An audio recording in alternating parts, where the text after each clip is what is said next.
Saturday night, as a part of Galloway Century 21 Turning Stone Night at the races, it was Buddy Sloat and Frank Fisher starting up there on row number 1, and early on it was Fisher in the 33 gaining the early advantage as they head down into corner number 3 of the short track here at the Speedway. But eventually it would be Robin Johnston in car number 13 pulling out into the race lead in that orange machine out of corner number 2. But keep your eye on the Jersey Jet Joey Payne in the red number 51. He moves into third, then on the final lap sets up Johnston to the outside, looking for a photo finish at the line, and as they came to the stripe, it was Payne getting the win over Johnston. Ian Cummins, Ryan Tidman, and Buddy Sloat would round out the TQ top 5.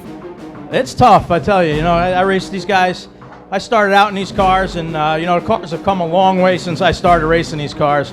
And when I first started racing them, we had snowmobile engines in them, and now we got GSXR 750s. These things haul ass. Well, I hate to say it, I ended up being a little coward on the last lap. I got too conservative, didn't know he was that close, and I figured last lap there's that bad bump over there, and, Joey got me, and I just didn't know he was that close. Next up would be the Pathfinder Bank SBS Series feature event, and it was David LaTulip and Josh Kerr in car number 17 and number 8 starting up there on the front row, but we had a caution right off the bat for the 01 of Dalton Doyle, who lost the handle and gently backed it into the inside hub rail. He was able to refire and continue on. A complete restart would show LaTulip up on the pole position again, but this time it was the 77 of Cameron Rowe, able to pull to the inside, shuffling Kerr back to position number 4 as John Ketchum in the 11 moves into third. Looking further back in the field, the car on the move. This was the 18 of Andrew Schartner. He started deep, gets up to the outside of the 98 of Jason Simmons to work his way into the top 5. Further back in the field, a tight battle between Jack Patrick, Mike Bond, and Rob Pullen sees Pullen end up facing backwards in corner number 2. He would refire and continue on. After the restart with LaTulip and Rowe out in front, Josh Kerr, the rookie, having a fine season, works to the inside of Ketchum into corner number 3 to move into the third spot. Ketchum would then get hung out to dry as Schartner, Simmons in the 98, Bruce in the 22, Craig Harrith and the rest would all make their way by. Ketchum would get shuffled back to the end of the top 10 runners. On lap 19, Cameron Rowe, looking for his second win of the season, finally is able to make a move stick down into corner number 3 as he works to the inside of LaTulip and takes the race lead down the back straightaway and then began to pull away from the rest of the field. With Rowe running away out in front, some tight quarters racing back here for 3rd, 4th, and 5th between Schartner, Simmons, and Bruce. Bruce gets forced way high, allowing Craig Harrith and Mike Bond to make their way past. Harrith and Bond, the top 2 in the championship standings. Bond leads it. Harrith rides in second. They then make their way to the inside of Simmons in the 98 to try and charge their way into the top 5 runners, continuing that championship battle.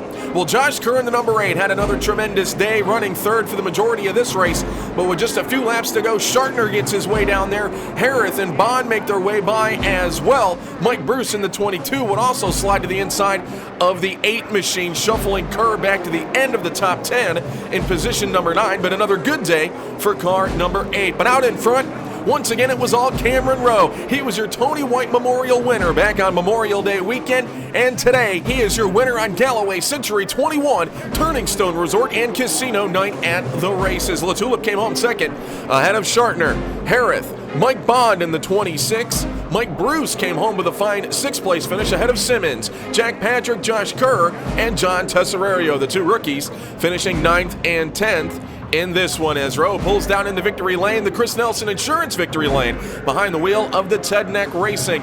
Car number 77 for his second win of 2012 as the crew comes down to wish him well as he joins Rob Pullen and Mark Castilla as multiple winners. The car wasn't good all day, but as the race went on, we were able to, find a way around the 17. We started getting tight, and I don't know, this is just awesome. I'm just so glad to be here. These guys work so hard. Hours. The car was actually really good in the feature. We struggled all day long trying to figure it out, and honestly, this is the first. Thank you. This is the first race we finished. Well, it happened to go in the pit, so I'll take a second and Cameron's the best guy to finish second to. He's got a great car, and they work hard each week. It's all the credit to Dave. He did an awesome job, but to credit to my crew, I think we could have got him. The car was fantastic, really, really good. I just spent too much time trying to get around Kerr. I was trying to do it the right way, not knock him out of the way. Unfortunately, that's been a precedent in this class lately, so I was trying to be the nice guy, but it may have cost us a shot at second. I don't know if we would have had anything for Cameron, but we definitely, I think, could have made a run at second there. We just ran out of time, but a huge credit to my crew. They did an awesome job. I got to come up here from Charlotte every week, and they do an awesome job putting this together. Tom, Gary, my dad Carl, and Alan, they just do a really good job for me. Mike Bond and Craig Harrith continue to sit at the top of the Pathfinder Bank SPS Series standings ahead of Rob Pullen, Andrew Shartner, and Timmy Barbeau in car number 79 round out the top 5. It's an all-or-nothing race to riches with $10,000 on the line and one of the biggest titles in open-wheel racing, Mr. Super Modified, an event where you win big or lose hard. Either way, you can't miss it. Saturday, August 4th at 6:30, Mr. Novella Super Modified and Mr. Pathfinder Bank SPS. For more information, visit OswegoSpeedway.com. Oswego Speedway, Saturday, August 4. Kids 16 and under free with paid adult.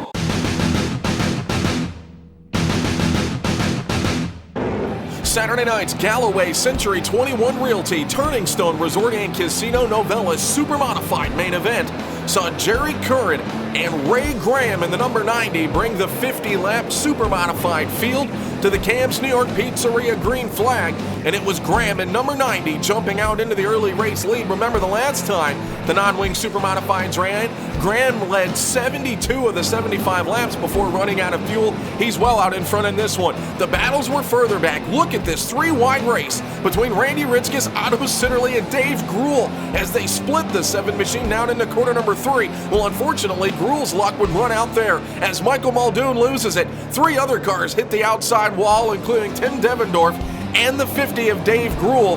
Gruhl and Devendorf nowhere to go as they tag the foam in corner number 3. Bobby Haynes, Sean Muldoon, and Lou LeVay in the 66 would become involved as well. As you get another look at it, Devendorf hitting the wall a ton in car number 5, the black machine, with the left rear wheel. Gruhl and Muldoon also tagging the outside wall. They would all be done for the day. On the restart, Randy Ritzkes in car number 88, your winner. Back on June 30th in the Grand Prix 75, he uses the restart to take advantage of Sean Gosselin to move into position number 3, and just laps later, he would move to the low side on Curran in the 24 to move into the runner-up spot. So once again, you've got Graham out in front and Ritzkes riding in second. Well, Sitterly sees that. He decides it's time to go to the outside as he works his way to the 05 of Jeff Abel to move up into position number 5. Sean Gosselin in the 26 continues his banner year as he works to the inside of Jerry Curran, looking for yet another top 5 this season. In car number 26, Sitterly able to slip his way by as well. Jeff Abel in the 05 gets through also. You can see the lead that Graham was able to build up in car number 90. And again, as Graham begins to run away, Sitterly makes another move, this time to the inside of Gosselin after chasing him for several laps to move into position number 3. So the 7 machine now needs to look to try and chase down the 88 and the 90, and he would get his chance right here at caution in corner number 2 involving Brian Sobis and Dave Danzer. But on the restart, Graham again just able to pull away. That would leave the battle for second between Sitterly and Ritzkes until Jared Andretti in the Snyder Racing Boomerang Bay Mix number 0 tags the outside wall in corner number 2. He would flip up and over and onto his lid as the Oswego Speedway track safety crew quickly to the scene as Dave Danzer hops out of the wheel of the 52 car to see if he can lend a hand as well. The safety crew quickly underneath the roll cage. Andretti was A-OK. It took him a moment to get the car raised up. As you can see, Jarrett gets out. He would get his helmet off, and he is going to be back here at the Speedway this weekend with that very race car. Going to green one more time. Graham gets a little sideways down the front straightaway. Ritzkes would give one last valiant effort at it, trying to get him on the high side. as Sitterly would draw a beat in there in third. Pat Lavery, your championship runner-up, now up into position number 4, but out in front as it was on June 30th until the final 3 laps. Here tonight for 50 laps, it was all Ray Graham, his 7th career Novella Super Modified feature win at Oswego Speedway as he bests Ritzkis, Sitterly, Lavery, Sean Goslin with another nice top 5 ahead of Jeff Abold and Joe Gosick. As Ray Graham pulls down into Chris Nelson Insurance victory lane for the very first time here in 2012 in that brand new Extreme Chassis number 90. Well, we finished, so it's the first time we finished a race in a while, but you know, I have to thank Paul and the crew. Those guys busted their butt on this new car.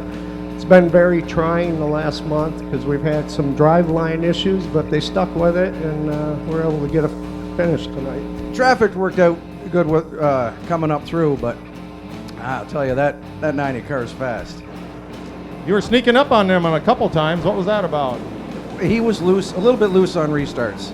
So I thought, man, like I tried to show myself on the outside just to try and rattle his cage, as they say, but hard to rattle Ray's cage. That car is fast, and also heard Otto behind me, so it was kind of you go or protect your spot, and I worked on protecting my spot at the end. It was tough traffic early in the start there. I think we started around 7th and got jumbled back a little bit to 9th or 10th, but we just missed by a little bit. I mean, it's hard racing, you know. It was I don't know. There's a couple of skirmishes here and there, but it was a good, clean race for us. I know you had the brand new car out for a few laps. How did that feel for you? The new car is pretty good. We still we're not really finished with it, so we just sort of brought it to run it some, but we don't want to bring it out unfinished and sort of be a half-hearted effort. So when it's all together and running the way we want it, we'll run it. Sitterly continues to lead the way in the championship standings, now by 11 over Lavery. Joey Payne rides in 3rd ahead of Randy Ritzkis in 88 and Brian Sobis in the top 5.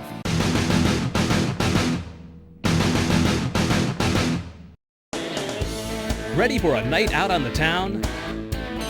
Tonight, try something different. Lighthouse Lanes in Oswego, a family-friendly recreational facility. You won't miss a minute of the action. You can enjoy wings, burgers, pizza, and more right at your laneside table. Stop by for an evening of cosmic bowling. Catch all of your favorite games on our big screen TVs. Plan your next party. We have room for up to 150 people. It's family-friendly fun for all ages. Lighthouse Lanes in Oswego, Route 104, next to the Speedway.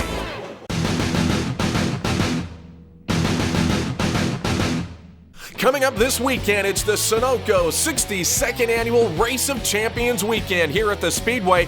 Open practice on Thursday from 5 to 9 p.m. Racing will start on Friday at 6:45, featuring the ROC Sportsman 100 as well as the Pathfinder Bank SBS Series. Racing on Saturday will start at 2 o'clock. The Novella Super Modifieds will be on hand for a 62-lap feature event and, of course, the big Race of Champions Modified 200.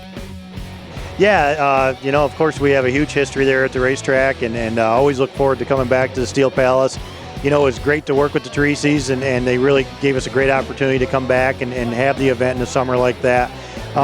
Essentially just came down to weather, and in the fall we just battled every extreme every year. And with such a big weekend, and the truth of the matter is we have people that fly in from Florida, that come from all over just to be part of that weekend. There's something for everyone, Friday night is going to come back this year to our Sportsman 100. Last year we ran it on Sunday, really trying to accommodate the area tracks. With the new change to July, we didn't want to land on the Friday night tracks with the Sportsman event. This year they extended us the courtesy of taking the night off. So most of the tracks in the Northeast are shut down on the pavement side for the ROC weekend. So Friday will be the 100-lapper for the Sportsman. We'll have mini stocks, we'll have the SBS running, and then Saturday, of course, super stocks and then modifieds and and the Oswego Super Modified. So just a big weekend and really a lot on our plate.